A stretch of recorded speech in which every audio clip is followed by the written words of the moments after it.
భాష అనేది సంస్కృతి, నాగరికతలకు ప్రతిబింబం. భాష క్షీణించడం వల్ల మన సాంస్కృతిక విలువలు సైతం పడిపోతున్నాయి. భాషను మార్చడం విలువలను కూడా మార్చేస్తుంది. సంస్కృతికి మూలాధారం భాష.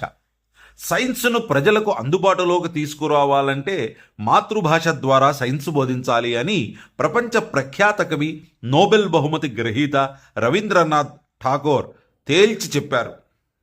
విదేశీ బోధన మాధ్యమం మన పిల్లల నరాలపై అదనపు భారాన్ని మోపింది. విదేశీ భాష స్థానిక భాషల అభివృద్ధికి ఆటంకం కలిగిస్తుంది అని మహాత్మా గాంధీ హెచ్చరించారు. ప్రపంచంలోనే దాదాపు సగం దేశాలలో తెలుగువారు తమ సత్తా చూపుతూ తెలుగు బావుటాన్ని ఎగరేస్తున్నారు. కానీ స్వదేశంలో అక్షరాస్యతలో, భాష తదితర విషయాల పట్ల అవగాహనలో అట్టడుగు స్థాయిలో ఉన్నారు. నేడు ఉన్నత స్థానాల్లో ఉన్న చాలామంది ఉన్నత పాఠశాల స్థాయి వరకు తెలుగు మాధ్యమంలో చదివిన వారే.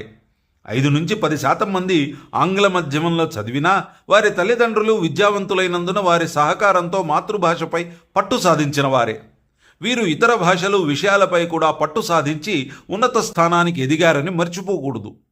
మాతృభాషలో విద్యాబోధన పిల్లల మానసిక అభివృద్ధికి చాలా అవసరం. దీనివల్ల పిల్లలు విషయాలను సులభంగా అర్థం చేసుకుంటారు, మంచి పౌరులుగా తయారవుతారు.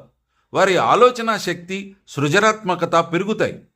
మన సంస్కృతి, సాహిత్యం కూడా మాతృభాష ద్వారానే పరిచయం అవుతుంది. పిల్లలకు తమ మాతృభాషలో బోధించడం వల్ల విషయాలు సులభంగా అర్థమవుతాయి. అంతేకాక తమ భాషలో నేర్చుకోవడం వల్ల పిల్లలకు ఆత్మవిశ్వాసం పెరుగుతుంది. మాతృభాషలో ఆలోచించడం వల్ల సృజనాత్మకత పెరుగుతుంది. వేరే ఇతర భాషలను కూడా త్వరగా నేర్చుకోగలుగుతారు. సాధారణ పరిస్థితులలో అంటే ప్రాథమికంగా మాతృభాషలో విద్య అందించి అవగాహన చేసుకునే బలం పెరిగే కొద్దీ ఐచ్ఛిక భాషలో విద్యాబోధన మంచి ఫలితం ఇవ్వగలదు.